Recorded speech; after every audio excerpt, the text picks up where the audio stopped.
et Blanc, en fait, c'est probablement la revue qui ne devrait pas exister, mais qui, tel le village gaulois, résiste depuis 35 ans à l'assaut des publications de trop grand tirage et de trop grande audience. Donc en réalité, c'est un projet collectif qui a vu le jour en 1983, fondé par deux passionnés, et qui, depuis ce temps-là, propose en toute indépendance et sans aucune recette publicitaire, une information objective sur le vin et sur les vignerons. C'est une revue qui repose premièrement sur du bénévolat, où les gens viennent par passion exprimer leur désir d'écrire sur le vin, leur désir d'approfondir les appellations de France et de l'étranger. C'est une revue qui de plus est indépendante, c'est-à-dire qu'elle ne fait pas confiance à la publicité pour soutenir son développement.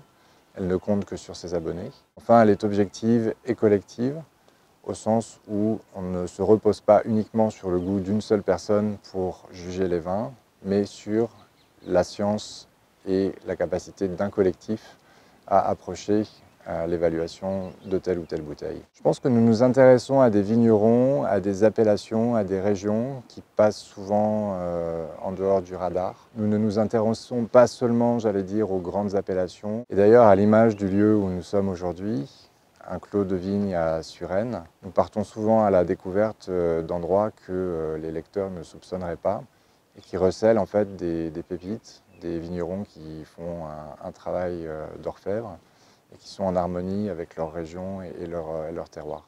Nous avons toujours défendu une approche beaucoup plus propre de la viticulture, une approche beaucoup plus respectueuse de la plante, du terroir. Donc pour nous, une viticulture de qualité, c'est avant tout une viticulture qui se fait sans pesticides, sans insecticides, sans fongicides. C'est une viticulture où les sols sont travaillés et où les vins sont élaborés à partir de levures indigènes, sans ajout de produits en cave. Et ça permet d'obtenir des vins qui nous semblent beaucoup plus proches, beaucoup plus authentiques de ce que la viticulture peut produire de mieux en réalité. Néanmoins, nous étions sur un modèle 100% papier et 100% francophone. Nous nous sommes dit qu'évidemment, il y avait la possibilité de faire connaître la revue ailleurs et de la diffuser autrement. Donc nous avons mis en place un projet de transformation numérique et avec le lancement du nouveau site internet, nous allons avoir la possibilité de faire lire la revue en ligne sur PC et sur mobile ou tablette.